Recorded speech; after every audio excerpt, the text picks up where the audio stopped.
ونحن الآن في هذه الجلسة المباركة نستنظر الرحمات من الله سبحانه وتعالى.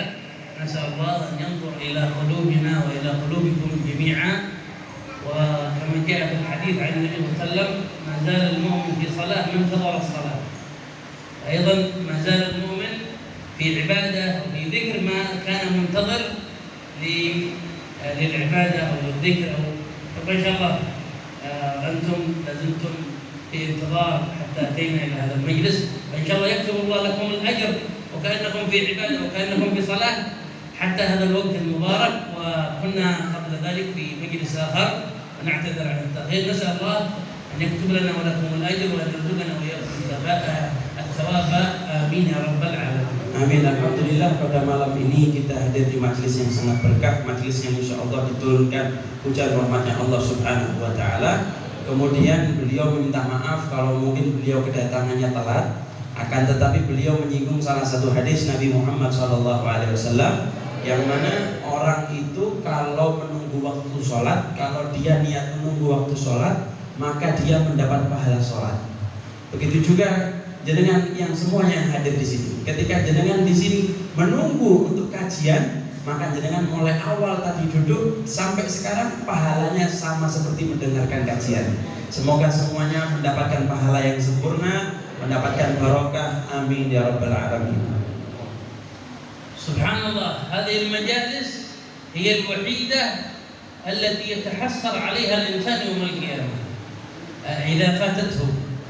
كما جاء في الحديث عن النبي صلى الله عليه وسلم أن حتى المؤمن إذا أدخل الجنة يتندم على ساعة فاتته في غير ذكر الله كما جاء عنه صلى الله عليه وسلم. Juga majelis seperti ini nanti mereka yang masuk ke akhirat tidak pernah merasakan seperti majelis-majelis seperti ini, mereka akan menyesal.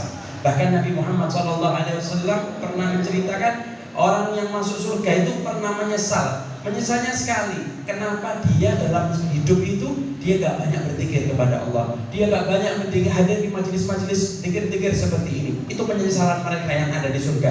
Aslinya di surga itu tidak ada penyesalan, tapi kalau ada penyesalan yaitu satu, kenapa dia di dunia gak banyak zikir, gak banyak hadir majelis-majelis seperti ini.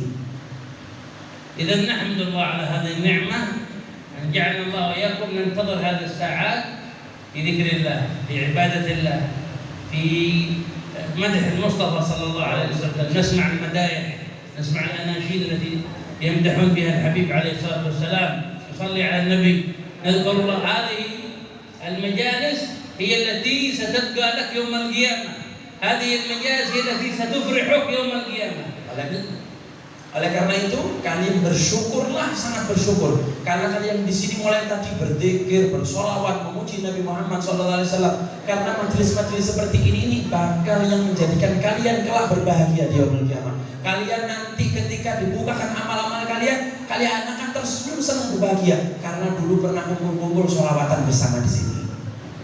Amma man yajlisun 'ala al-ghibah wa 'ala an-namimah wa 'ala اللهو على اللعب وعلى النظر الحرام ربما في شاشات التليفون، شاشات التلفاز، المجالس التي تبعد عن الله سبحانه وتعالى ستكون على المسلم حسرة يوم القيامة.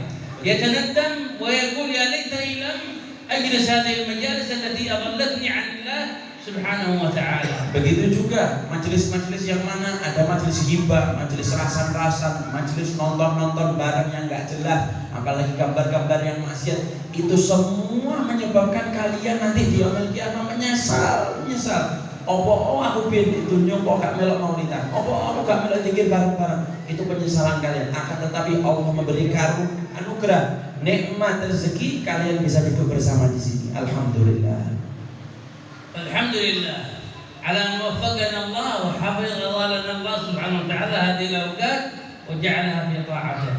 ومن وفقه الله دله الله على الخير وجعله مع أهل الخير. ومن لم يوفقه الله سبحانه وتعالى جعله مع أهل الشر وجعل فيه الشر. فالحمد لله وما توفيقي إلا بالله. الحمد alhamdulillah juga Allah Subhanahu wa taala menjadikan kita mendapatkan taufiknya sehingga kita bisa terus melakukan kebaikan, bisa berbuat baik, bisa ibadah, sholawat. Itu bertanda memang Allah cinta sama kalian semuanya. Kalau maaf, kalau kalian tidak mendapatkan cintaan khusus dari Allah, maka kalian tidak mungkin bisa berkumpul di sini, tidak bisa berkumpul ibadah apalagi sholawatan seperti ini. Alhamdulillah. Di zaman Bani Israel, أحد الناس وكان مسلما ولكنه كان يقتل الناس، كلما لقي أحد قتله، كلما لقي أحد قتله، فيرتكب المعاصي والجرائم حتى وصل إلى عالم من العلماء فأخبره وقال له إني قتلت 99 نفس فهل لي من توبة؟ قال تلك الله تقتل 99 نفس تقول تريد توبة؟ قال أتمم بك 100 وأكمل به 100 وذهب، حتى ذهب إلى عالم آخر، إلى عالم آخر وأخبره بالقصة وقال له أنا قتلت كذا كذا كذا فهل لي من توبة؟ قال ومن يمنعك من التوبة؟ التوبة بيد الله، الرضا من الله، من يقبلك هو الله، اقبل على الله. فتوبة صادقة مع الله سبحانه وتعالى لكن شرط عليه. هذا العالم قال إذا أردت أن يقبل الله توبتك فاجلع عن المعصية، ابتعد عن المعصية وارجع إلى بلد آخر، اترك هذه البلد الذي فيها معصية الله سبحانه وتعالى، انتقل إلى بلدة أخرى لكي يتوب الله عليه. وهو في الطريق توفي، في الطريق توفي لكنه قد تاب إلى الله سبحانه وتعالى. فجاءت ملائكة الرحمة تقول هو قد تاب، وجاءت ملائكة العذاب قالوا لا ولا زال في الطريق لم يتب. فاختلفوا فجاء ملك من الملائكة قال قيسوا الأرض فإن رأيتموه أقرب إلى البلدة التي فيها الصالحين التي فيها الصالحون فهو من أهل الرحمة، وإن رأيتموه أقرب إلى المنطقة التي فيها المعاصي والتي كان يرتكب فيها الذنوب فقاسوا الأرض فجعل الله الأرض التي فيها أهل الصلاح أقرب إليه من الله سبحانه وتعالى طواله، لأن الله علم بصدق توبته فكان من الصالحين. الشاهد من هذه القصة أنه بمجرد القرب من أهل الطاعة كتب الله له النجاة من النار. فما بالك بمن يجلس مع أهل الطاعة، ما بالك بمن يجلس مع أهل العلم، ما بالك من يجلس مع أهل الذكر، ما بالك من يشارك أهل الذكر ويشارك أهل العلم في مجالسهم، ستكون عليه الرحمة أكبر وأعظم وسيقبل الله من التوبة. نسأل الله أن يجعلنا وإياكم منهم.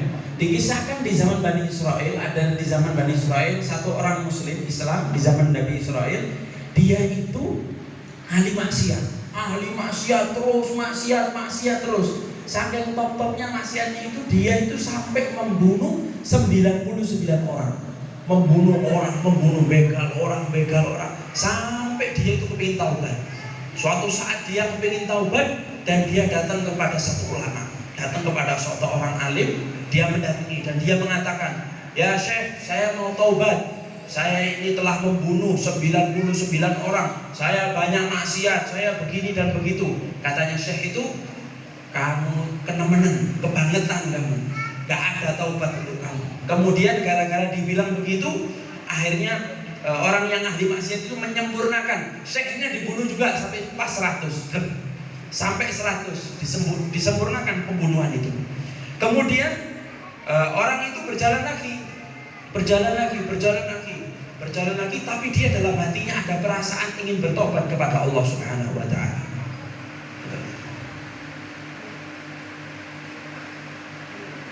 Kemudian dia masih ada perasaan ingin bertobat kepada Allah Subhanahu wa taala. Kemudian akhirnya dia datang ke orang alim yang lainnya, kemudian menanyakan, "Ya Syekh, saya ini sudah membunuh 100 orang. Saya maksiat begini, begitu dan lain sebagainya. Apakah bisa saya bertobat kepada Allah Subhanahu wa taala?" Kemudian dibilang oleh Syekh itu, "Tentunya bisa. Selagi kamu masih hidup, masih terbuka pintu taubat untuk dirimu. Tapi dengan satu syarat, kalau kamu benar-benar ingin bertaubat kepada Allah, ada satu syaratnya. Apa ya Syekh? Syaratnya yaitu kamu menjauhlah dari daerahmu menuju daerah yang mana banyak orang soleh di situ. Menjauhlah kamu dari tempatmu ke daerah tempat orang soleh. Insya Allah kamu bakal diterima taubatmu gitu.